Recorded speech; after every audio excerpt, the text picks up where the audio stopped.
Good morning, good morning, good morning. I'd like to give all praise due to the Most High. I'd like to acknowledge the ancestors for all of their guidance, protection, and wisdom.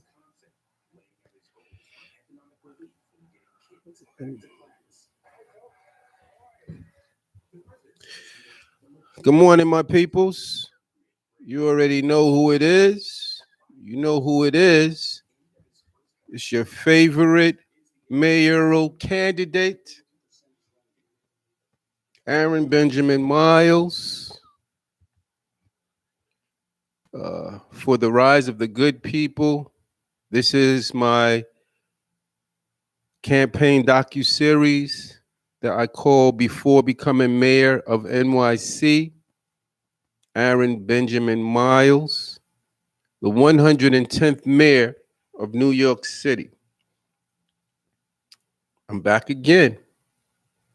I'm going to keep coming back. I'm going to keep talking. My ideas are becoming more clear, more focused.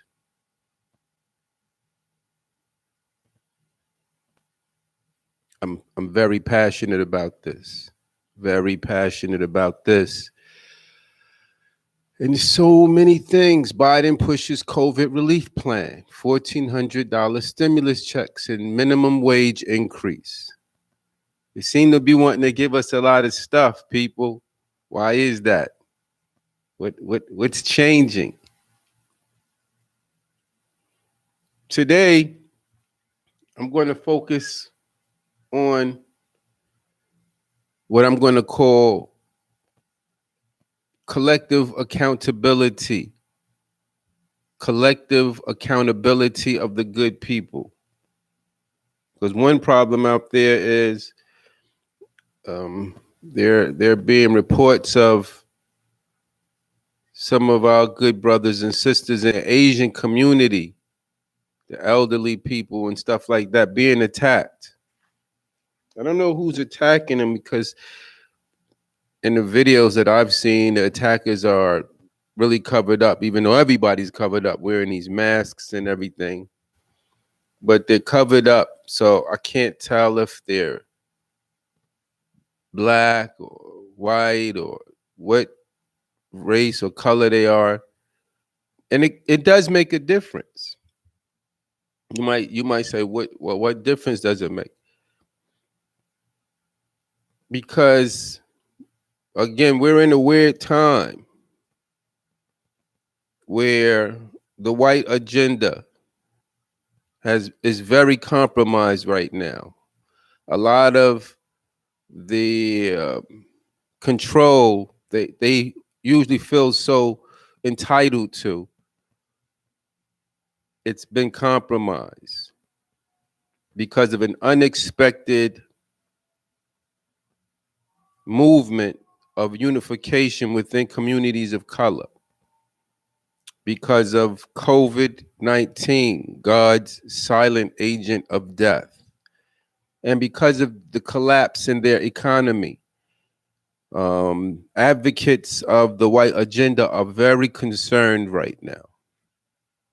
And so they'll use, like I said, let me go back to because I like the consistency of my definitions. The white agenda or white racists, other people too, other people then joined in with them to share in the benefits. But, it doesn't matter who joins in with them. It always results in them being the ones in control and in power. You can join in to serve the white agenda, but you can't really be in control and in power. They really very specific in wanting to keep that all to themselves. So it's racist. This is the white agenda. Racists in positions of power who are complicit, unified, and in total agreement with the legalization of any method necessary for maintaining control, power, and domination over blacks, communities of color, and anyone who's not in their special interest groups and circles. So that includes even some white people, some of our good white brothers and sisters. Now, why I said, what color are these guys attacking the good Asian people? Because they've showed videos of these masks. They got masks. These people done created masks that allow them to look like colored people, to look like a black man, so that they can do crimes and pin the accountability or the guilt on the black community. So that what I'm saying is they might try to make it seem like it's black people going in these Asian communities, attacking these Asian elderly people and whatever, so that the Asian people separate from the black people.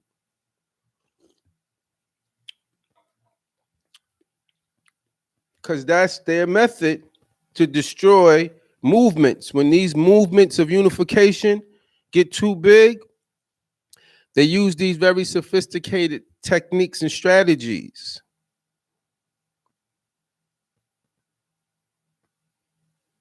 to divide and conquer.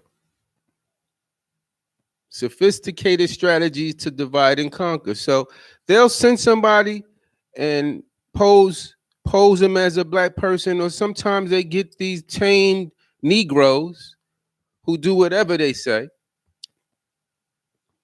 and they send them on these missions to violate other groups of color, other communities of color.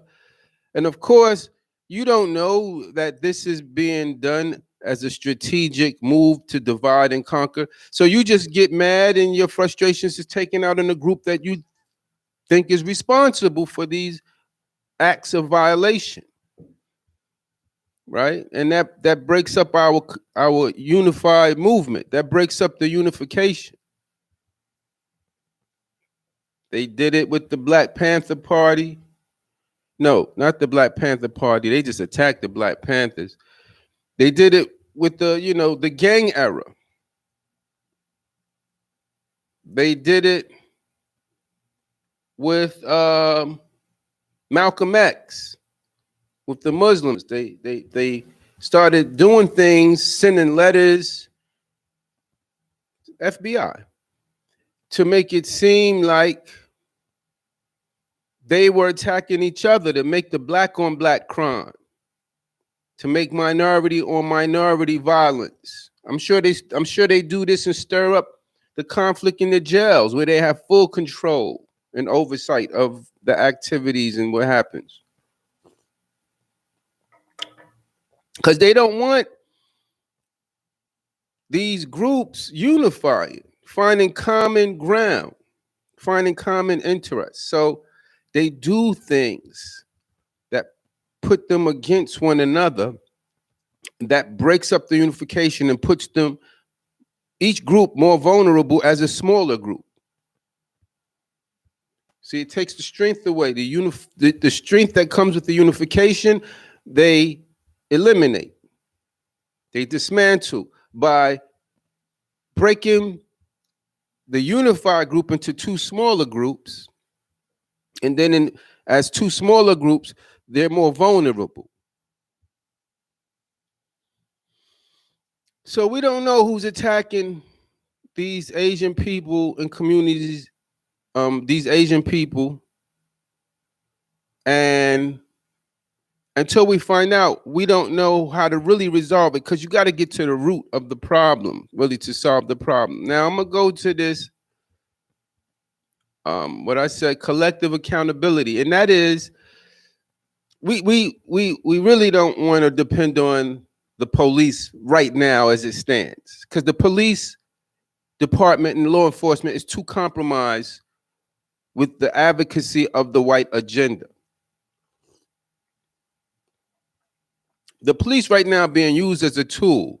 That's why they don't want nobody carrying guns, even though the Second Amendment says that citizens should be able to be armed and carry guns.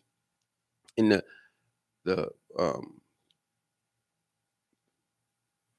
I forgot the name of the organization that advocates the NRA, National Rifle Association. They want everybody to have guns because they profit from the sale of these guns and weapons, right? But even though all of that exists, in certain places where there's communities of color, they created, you know, additional laws that prohibit citizens from being armed. Now, that means the white people, these bad people, can't be armed too, right? Well, they don't care about that because their way of maintaining their security and advantage and dominance is the police. The police are their guns. That's why they're so quick to call the police on you when you're in conflict with them. They call the police because that's their way of saying, I'll shoot you. Even though I don't have a gun, I can call my gun. I can call on my gun to come on the scene. My gun is one call away, 911. That's what that is. They don't want anybody to have guns because their gun is just one call away, or probably just patrolling. He's right over there, sitting in the patrol car. If I call him, he'll shoot you for me. That's how they use law enforcement in the NYPD. And that's why there's so little accountability when the NYPD come and kill one of our people, especially black men, because we're really the focus of this white agenda. They really want to keep us under control because for some reason, we're really the biggest threat because they know they violated us so terribly. We've been so terribly violated that they know these guys going to want to take some kind of revenge at some point in time. Like, what's taking them so long? If I was in their position, I would have been done something. That's how they think. So they're really braced for us to do something because they know in the same situation that we're in, they would have been wowed out. But we have so much more resolve and patience, and we're so less violent than them. They can't really understand our ability to not react to the things that they have been doing and are still doing to us.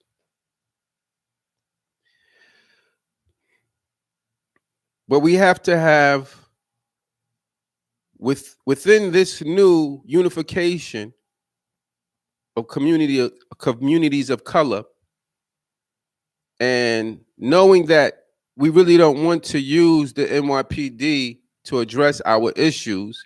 Asian people don't want to call the law enforcement. They know law enforcement come even though they don't kill them like they kill us. What they do to the groups like the Asians and the foreign people, they'll deport them real fast. They'll grab them. You illegal resident? No, you out of here. The reason for that is political, because these minority groups of color usually vote in opposition to the white agenda in elections. That's why Biden won.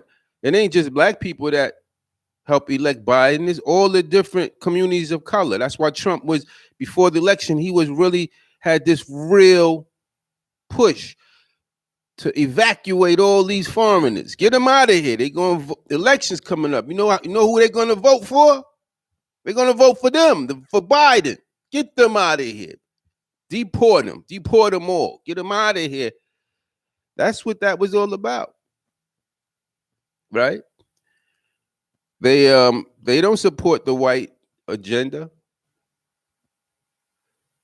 See, even though a lot of people not even really that familiar or conscious of the white agenda, they feel the impact of it, and they subconsciously move away from it. They move in opposition of it because it oppresses anybody who's not protected by it. If you're not in these small circles, special interest groups, you don't benefit at all from the white agenda. And everyone who's felt the oppression of it, they move in opposition of it. So, these foreigners who are resident in New York City, they get attacked by the NYPD, who is an instrument used in advocacy of the white agenda.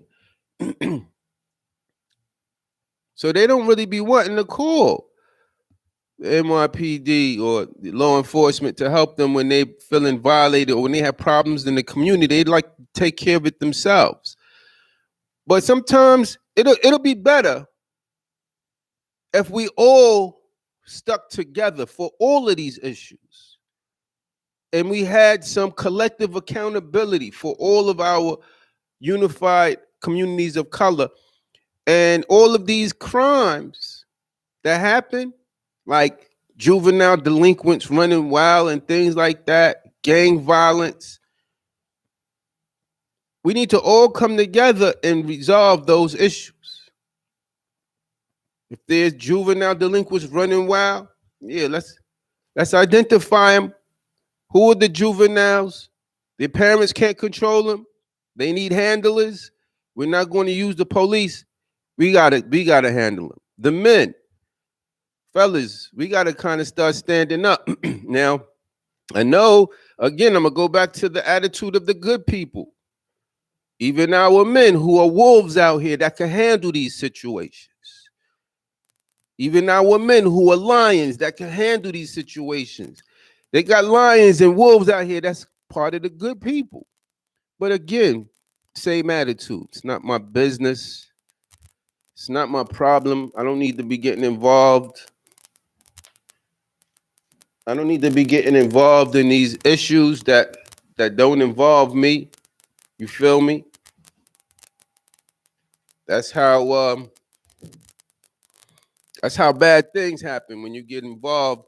Like a lot of times the wolves and the lions in communities of color, how we think is like this.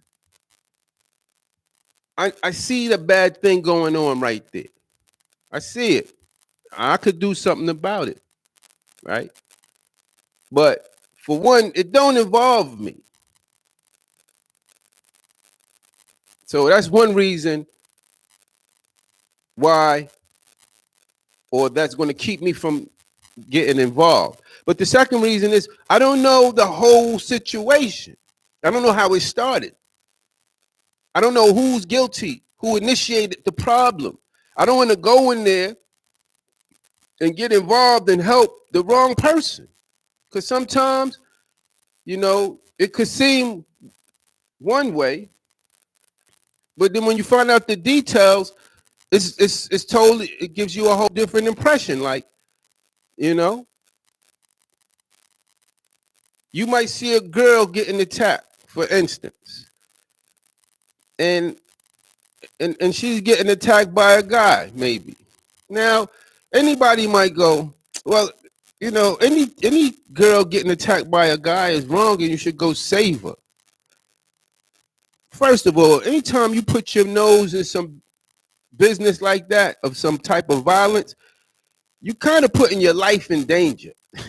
Like, people got to understand that. Like, you don't want to just go and put your life in danger for no reason, just to try to be a hero. The wolves and the lions in the streets, we realize that, like, nah, I'm not just going to risk my life. I got so many other things to worry about that could take my life, where I'm going to just go jump in fires for no reason. Because a girl getting attacked by a guy, you don't know who initiated that violent exchange. And a lot of times it'd be the girl. A lot of times these girls, I'm sorry to say it, a lot of times these girls is out of control, disrespecting men out here in these streets, men who are already under so much pressure, so much frustration, so much pressure on their shoulders. And these women want to just go and, disrespect them certain ways that really is uncalled for. It could be avoided. Now, when the situation started like that, a lot of brothers don't want to go and put our nose in that. Like, yo, she started that, so I'm gonna let that play out. Hopefully he don't hurt her. Right? There's a lot of situations that kind of be like that. You don't know what initiated the situation, so you really don't want to just jump in there. But let me get back to this collective accountability. In situations where we can find out the cause and we know who are the guilty party and who's the innocent party, and we know who the victims are, and we want to help the victim, we got to start getting involved, fellas, because we ain't going to depend on the cops, which we can't, because they're also a problem in our community. Bottom line, right now, the way it's set up, the cops are a problem in our community. So anybody who calls the cops, you just call them more problems into the community. They're not coming to help nobody. So we got to address these issues ourselves. We have to find a way to commission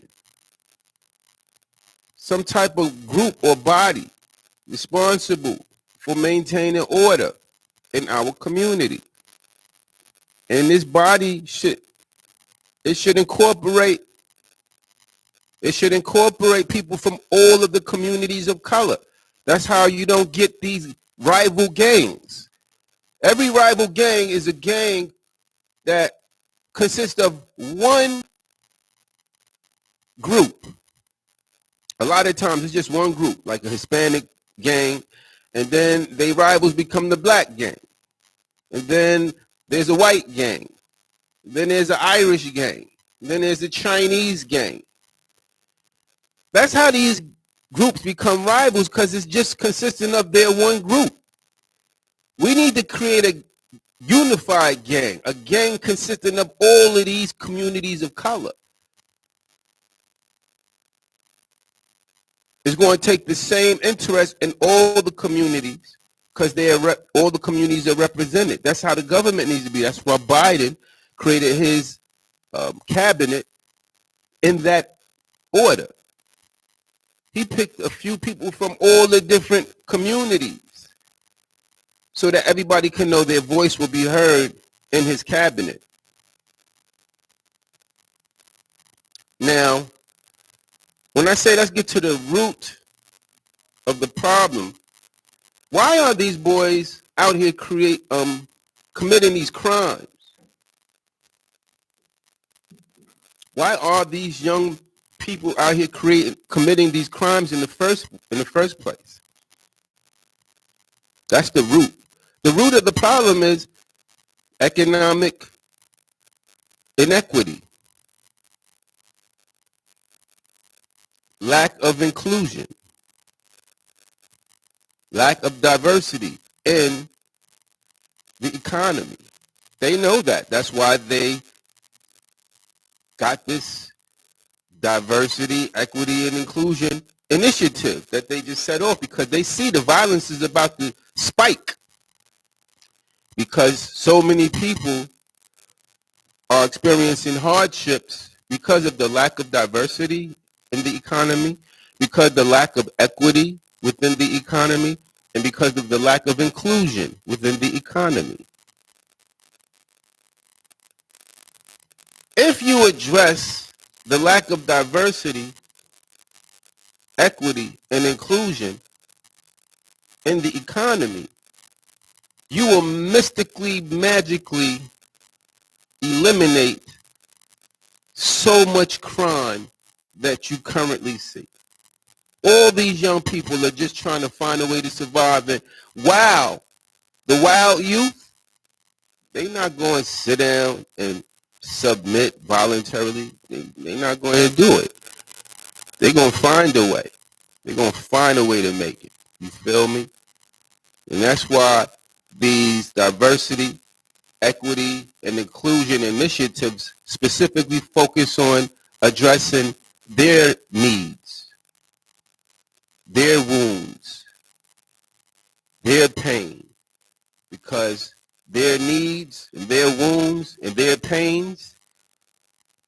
directly associated to the fire behind the movement that they cannot contain. You let a lot of these fired up youth from all these communities of color come together, these all these white supremacist groups and domestic terrorists acting like they so angry. They know not to come in the areas where these young fired up youth is at. You don't see them come through here without that badge and that uniform and that gun, with that attitude like, we're angry because you cannot replace us. You cannot. They don't come through the hood with that. They do not. You know why? These young people in our hood they tear them up. They is so looking for someone to focus that energy on. So since there's no one there, they usually attack each other or people in the community. But it's just bottled up fire that they waiting for a legitimate adversary. If those keepers of the oath keepers, Ku Klux Klan, the good old boys, any of y'all that think y'all ready, you come through the hood, man. Give our young fired up youth a legitimate opponent. You've been training, right? You've been training. You feel like you ready, right? They send you to Iraq and all. You know, the truth of the matter is this. They get all their training in our community. They get their real training in our community when they come against our young wolves and our young lions. That's when they find out who really ready, who really about the business. Because our youth and our youth, they the final testing ground for all of these so-called soldiers. If you could go into the hood and not be scared and look in the eyes of these young wolves and these young lions, oh, then you kind of ready for real. Because most of them don't want no parts of that. Right? So it's because of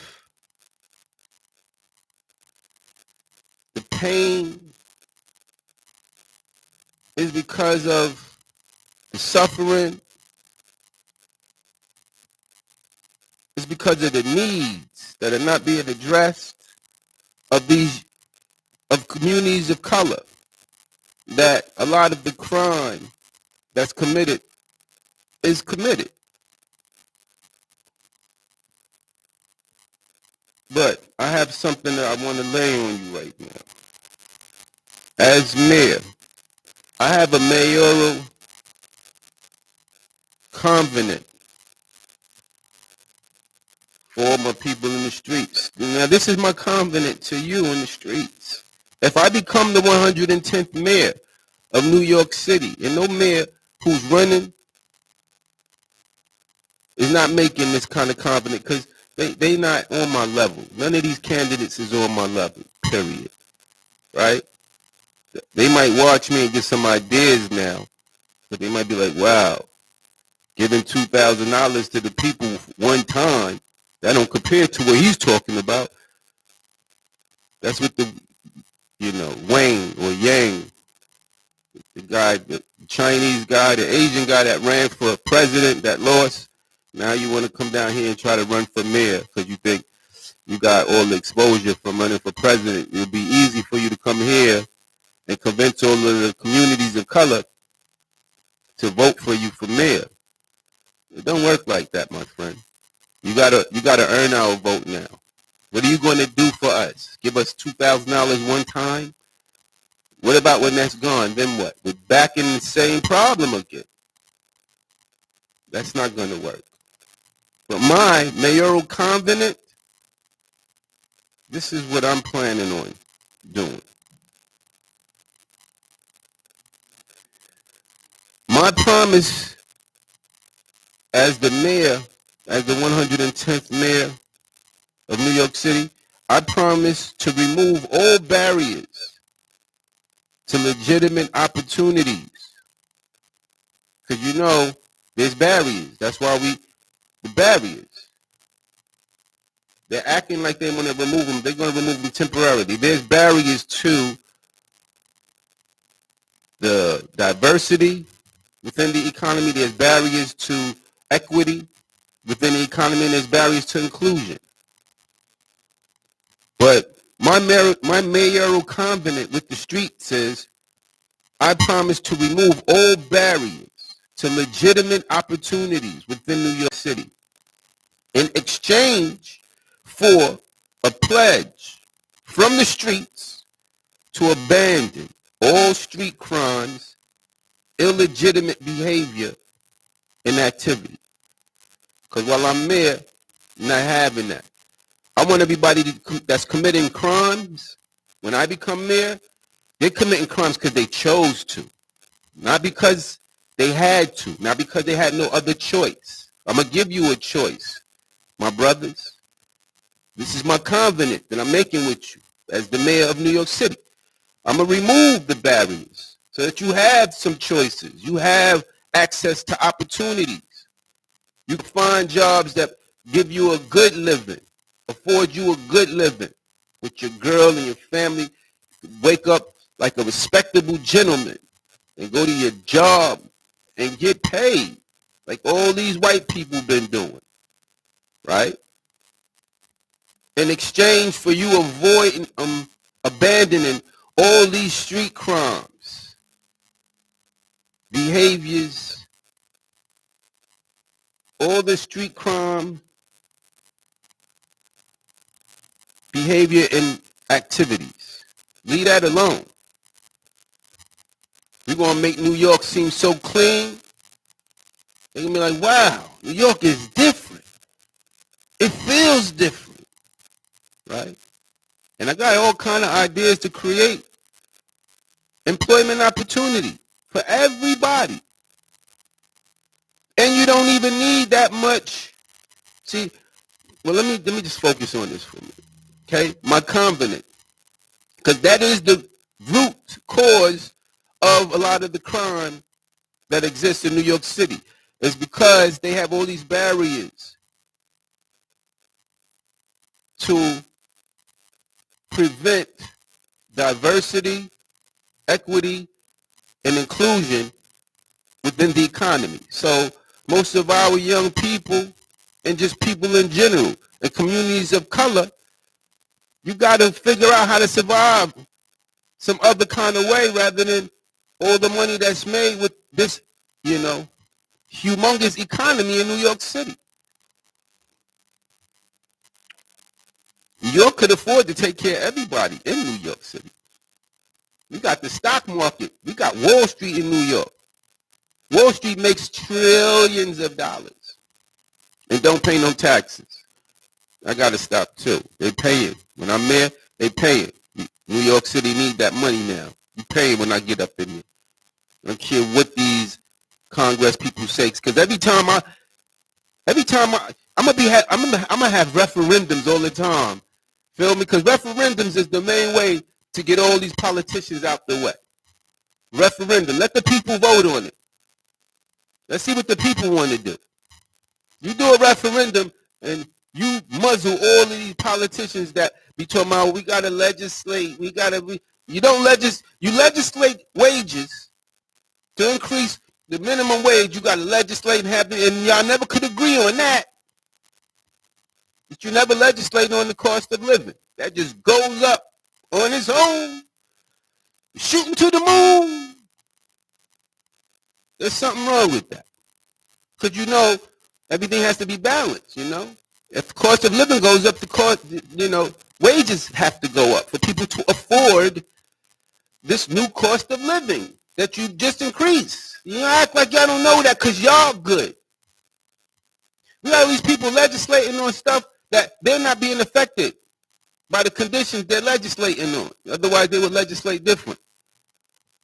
Every time they got to legislate on stuff that affects them, quickly they agree. What about a pay increase for the senators. Yes, let's pass. That goes through fast. Well, what about an extension? We need extension because we're running out of time and we don't want to rush. So let's create an extension so we have a little more time. Okay, and all those in favor say aye. I pass. They stuff legislates real fast for them. But everything that only affects us, it takes so long to go through legislation, and then once it get up there, they can never agree on it. You got the Republicans opposing the Democrats opposing it. They can never come together on our issues. Only on their issues. Yo, this is for us, yo. So we need y'all to, you feel me? This for us. Republicans come. Yo, Democrats, yo, we need some of y'all to vote for this because this for us. So when y'all thing come up, you know what it is. We'll vote for you too. That's how they doing. They're using these positions of power to serve themselves, not to serve the people. And it's time for the people to wake up and see that. So I'm going to be doing referendums. Every time I need to do something that's for the people that I know these Congress people going to get in my way, all right, let's do a referendum.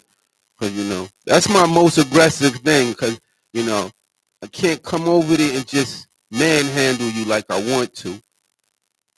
Because I come over there and dare you to vote the wrong way, man. See, I could do like that. Now, I come up there in that Congress.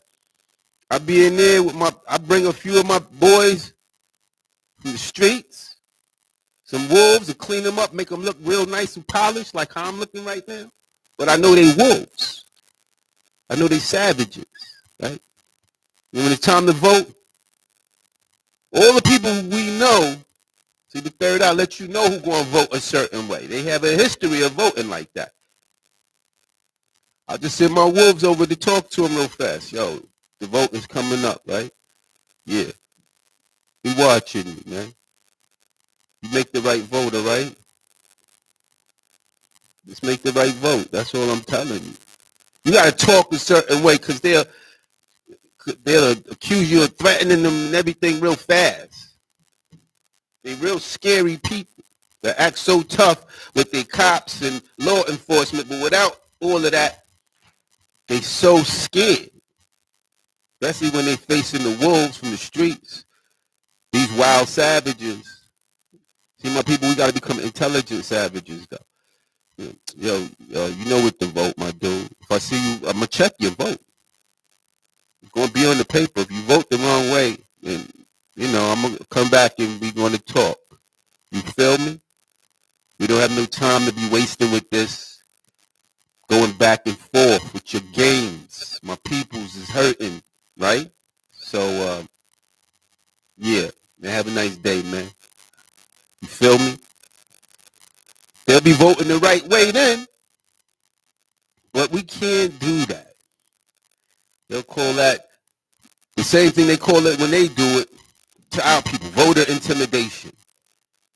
Oh, you're using voter intimidation to get the Congress people to vote how you want them to vote.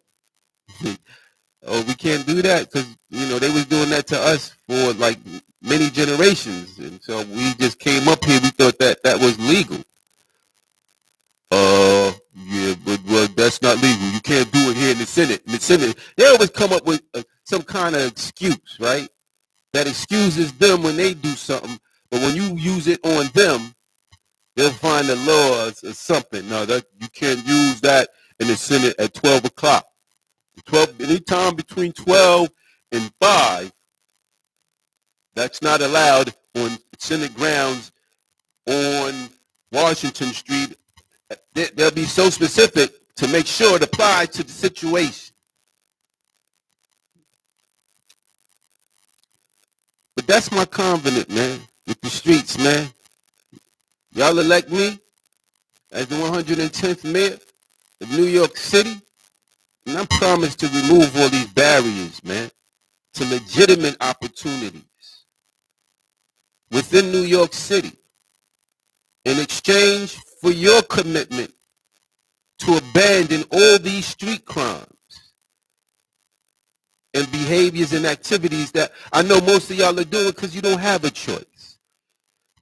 And see, that's only going to leave the street criminals that's doing street crimes because they want to.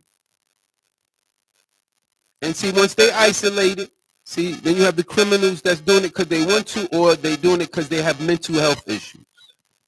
That's all that's left. When you give opportunity to a lot of these wolves, and they can choose between feeding their family doing crime or feeding their family with legitimate opportunity, they're going to pick the legitimate opportunities. They're intelligent. They're not stupid, but they're not suckers. They're not going to let their family starve just because you want to hold all of the money away from us. They'll find a way to feed their family. But if you give them legitimate opportunities, they're going to take the opportunity because they know they could thrive just the same way they could thrive on the street. They could thrive in this business world. If you remove all these barriers, you keep stopping us from progressing, tear us apart like you did Black Wall Street. Our ancestors from Black Wall Street, you know, same thing. Put the barriers up for the diversity and equity and inclusion. They said, all right, cool, you don't want to share with us? We do our own thing over here. Created Black Wall Street. Started doing better than these white people.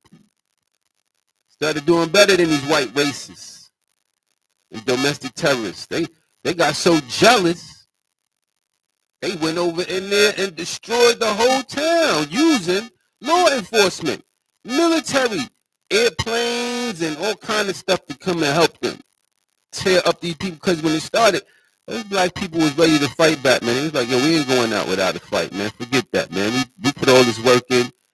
You know what I mean? Y'all wasn't sharing with us. We did our own thing, and now you coming over here trying to tear our stuff apart, man. We're going to have to fight. That's what it's going to have to be. Wow. Savages. But, you know, like I said, right now and then, as it stood, without us being fully engaged in the political game, they had all the control of the law enforcement and military and the weapons. And it was weaponized to serve their white agenda. And they used it. And they destroyed that Black Wall Street. That's what happens when we, you know, do our own thing. And it starts to work. They find a way to, you know, they find a way to incorporate that white agenda, whose objective is, let's get that white agenda out again. Legalization of any method necessary. See now, any method necessary, they'll legalize it. That means they'll take an illegal method, something that prior to them agreeing to make it legal, it's illegal, right? Like using the military against the citizens and the people. Right now, everybody thinks that's illegal, right? Like, yeah, they can't use the army and the military to make us take this vaccine. That's illegal, right? There's the laws against that, right? Using the military against citizens. See, right now, that's the perception people have. So you think you're safe because you think there's a law that can really prevent them from doing that. But what you don't really realize is as things stand right now, they're slowly changing, but as things stand right now and they have majority of control in positions of power, all it takes for them to make it legal is for them to agree. All right, yeah, let the military make them take this poison. Yeah, they have to take it now because we said so. And you would have to take the poison because they said so, and they could use the military people with all that heavy artillery, tanks, machine guns, helicopters, flying into your neighborhood with this poison to make you take it. Or they could just come in and march you out of your own house and into a concentration camp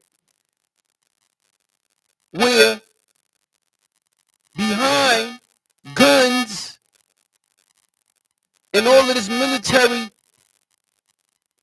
weaponry that you won't have access to. They'll force you to cooperate to do whatever they want you to do. What would you do if they did that? See, this is why you got to understand how important it is for us to right now take this political game serious and really make our voices heard. And what you want to make your voice heard saying is, I want some of our people in those positions of power. Y'all can't be in all those positions of power. We need people who going to decide in regards to our best interests. Because all the people in positions of power right now making all the decisions in regards to their best interests, the white agenda. We need some people that's in there that's going to be considering our best interests. So when those advocates of the white agenda be like, yeah, let's send the military in and make them take the poison, we need some of our people in those positions of power that could be like, nah, we're not doing that. We're not making my people, we're not using no military to make my people take that. I'm not agreeing with that. You better come up with a different idea, my friend. Yeah, that's a no-go. That's how that would work. But without us having some of our people in those positions of power, it would be exactly whatever they say it is, when they say. That's why that's so dangerous. The only reason they're not doing it now is because we swelled up so much. They're like, we don't know if we even have enough military people. If they swell up like they did with that George Floyd, you know, we would have to use the military in such a way. Like, we don't even know. Like, this is one of the problems they have with even their law enforcement. See, their law enforcement is composed of all of the people. I noticed one day with the police, the NYPD, when George Floyd's situation was going down and everything, I noticed, even some of the cops didn't notice. There were days when there were no white cops on the street. Only black and Hispanic cops. And I go out regularly, and I do my surveillance of the police. You go in Manhattan, you're going to see a bunch of white cops because they want the white cops there because the white cops are there to protect the white people. They feel more comfortable when they see cops that they can relate to, they can identify with, which is the white cops, right? I went to the city, there were no white cops. And I asked a few of the brothers, I was like, yo, where's all of the white cops? He was like, what you mean? I was like, they only got y'all out here. You know, the minority police officers. He was like, you know what, you're right. I ain't noticed that. I ain't really noticed that at first. You're right. And I said, my brother, you got to pay attention. Right now, all those white cops is getting training. Special training that you're not getting. Because they're not so certain. They can rely on some of these minority police officers or police officers from community of color. They're not sure how reliable they would be if it really goes down and it really gets crazy out here. Can they really rely on them to attack their own people, their own family, their own children? No, you can't. And they know that. That's why they're like, yo, them cops will turn on us. Them cops will turn on us. If they see us attack their people or their family or their children, they're going to turn their guns on us. So we got to have strategy in place for that they don't even know about.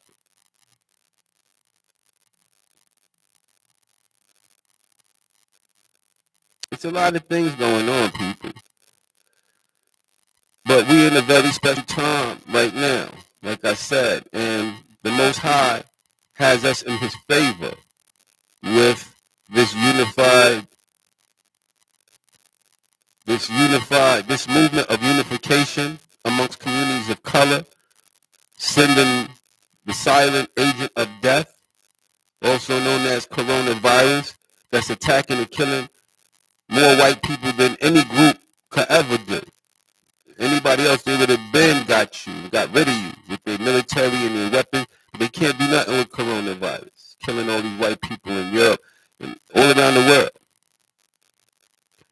and then the economy is so compromised. All of their power is being threatened right now. You know, that unification of communities of color, they took their presidency from them.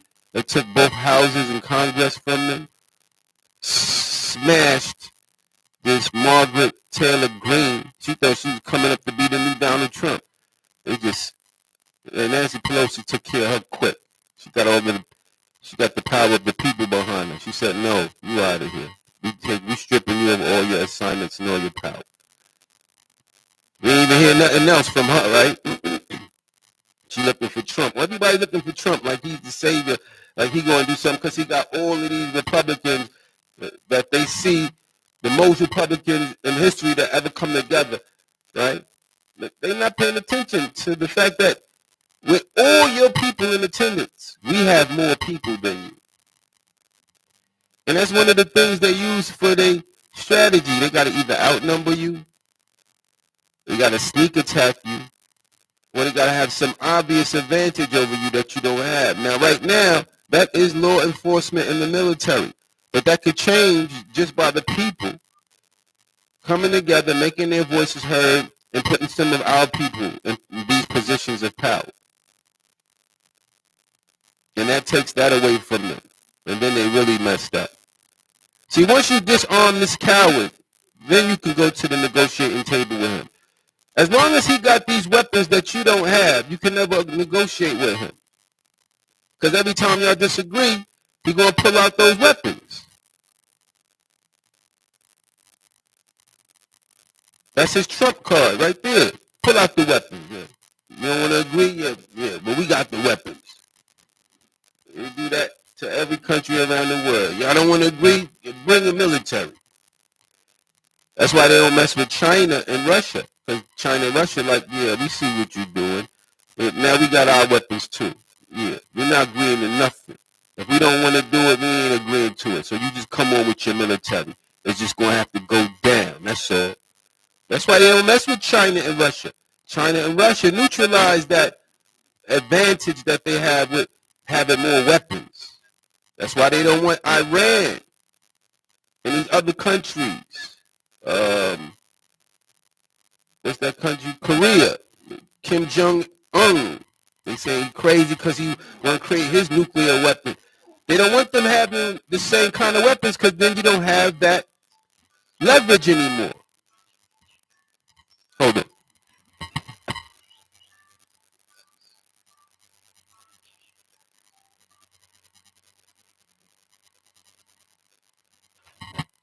That actually is America's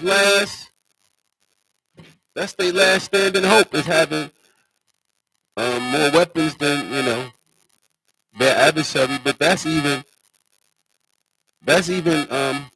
coming to a close. It's getting to where real men just going to have to face real men. And without having any advantage, you're going to have to either impose your will. It comes down to who has the stronger will. Or you have to find a way to make agreements for real. You can't just, violate and make people do what you want because you got some advantage they don't have, like these weapons and military. That's coming to a close. Just like this episode of my campaign update. Aaron Benjamin Miles. 110th Mayor of New York City. Aaron Benjamin Miles. Say it. Aaron Benjamin Miles. Aaron Benjamin Miles. 110th Mayor of New York City. The rise of the good people. We are rising before becoming mayor of NYC. My docuseries. My covenant with the streets. My covenant with the streets.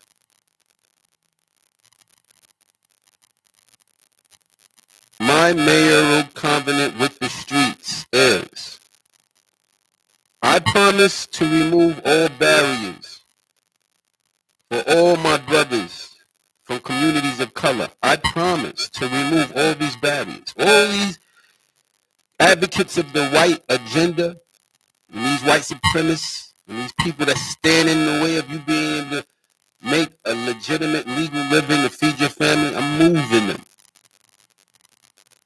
I'm moving them. I'ma move them. Me. I promise to remove all barriers to legitimate opportunities within New York City in exchange for your pledge to abandon all street crimes, illegitimate behavior, and activities. Because your behavior on the streets reflect on me. So if I can promise and show all of these people that's going to be watching me while I'm in that office how I can improve and make New York City the best city in the world. Duh. Nigga.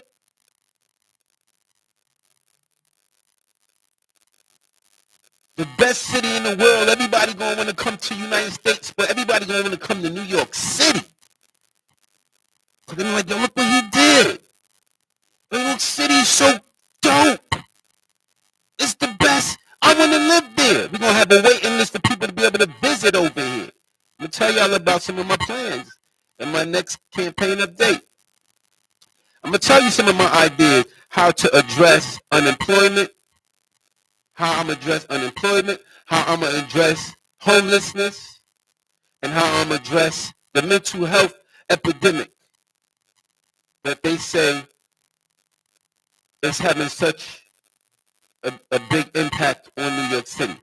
How I, as the 110th mayor of New York City, Aaron Benjamin Miles, my plans, my ideas on how to address unemployment, not giving you $2,000 one time. You know what I mean?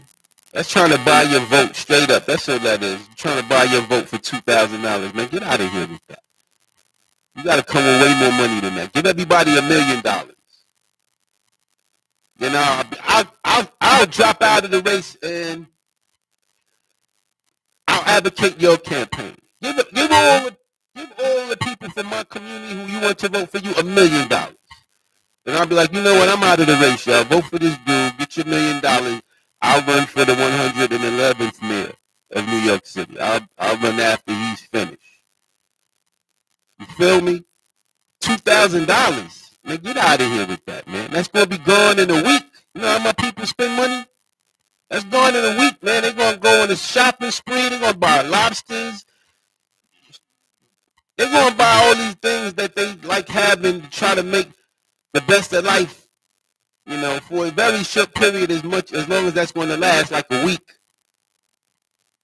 And then they're going to be back with the same problems again. Yo, we broke again. That's not going to work. And Andrew Yang or Wayne, Andrew something. At $2,000, that's we worth way more than that, my friend. Come with $1 million for that vote. But I'm going to show you my plan to address unemployment without you having to go through all of these education and schooling and learning a new trade and a new craft. People don't have time for that. A lot of people don't even have time for that, man. Older people, they be dead by the time they finish the training. And in the meantime, you still struggling to get the training and all that. They want you to pay. They want all that coming out your pocket. Nah. I got a better idea to address unemployment immediately with what my people already know how to do. And all my ideas I'm talking about is going to make New York much better. How to address homelessness and how to address mental health epidemic that we have. Right? I'm gonna touch on all of that on my up and coming campaign update. Aaron Benjamin Miles. I love my peoples, man. All my young brothers out there, my young little sisters running around looking all cute, but you know you can always see that little sadness in their eyes. They smile, but they got that little sadness in their eyes. Like we got this dual emotion going on. Like we just happy that we alive, but we in so much pain that we confused. Like, should I be happy I'm alive? Damn, I didn't know life was this painful. But trust me, you guys, it's all blessing in disguise. Aaron Benjamin Miles, a blessing in disguise. The White Nightmare, intelligent savages out here. New York City, savage, running for mayor and everything. The world is different. We out here.